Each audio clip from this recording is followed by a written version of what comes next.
Fact number 1. ನೀರಿನ ಹೆಪ್ಪುಗಟ್ಟಿದ ಘನ ರೂಪವು ದ್ರವಕ್ಕಿಂತ ಕಡಿಮೆ ಸಾಂದ್ರತೆಯನ್ನು ಹೊಂದಿರುತ್ತದೆ.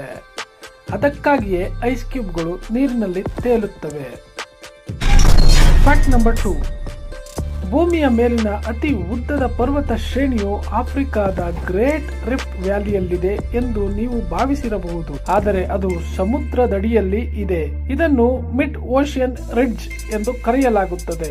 ಇದು ಸುಮಾರು 65,000 ಕಿಲೋಮೀಟರ್ ಉದ್ದವಿದೆ. Fact number 3. ಸರ್ಗೆಸ್ಸೋ ಸಮುದ್ರ ಪ್ರಪಂಚದ ಏಕೈಕ ಸಮುದ್ರವಾಗಿದ್ದು ಅದು ಭೂಮಿಯ ಗಡಿಗಳಿಂದ ಸುತ್ತುವರೆದಿಲ್ಲ, ಬದಲಿಗೆ ಸಾಗರದ ಪ್ರವಾಹಗಳಿಂದ ಸುತ್ತುವರೆದಿದೆ. Fact number 4. ಅತಿ ಹೆಚ್ಚು ದಿನ ನಿದ್ರೆ ಮಾಡದೆ ಕಳೆದ ಮನುಷ್ಯನ ದಾಖಲೆಯು 11 ದಿನಗಳು ಮಾತ್ರ. ಆದರೆ ಇದು ಅತಿ ಅಪಾಯಕಾರಿ ಮತ್ತು ಮೆದುಳಿಗೆ ಶಾಶ್ವತ ಹಾನಿ ಉಂಟು ಮಾಡಬಹುದು.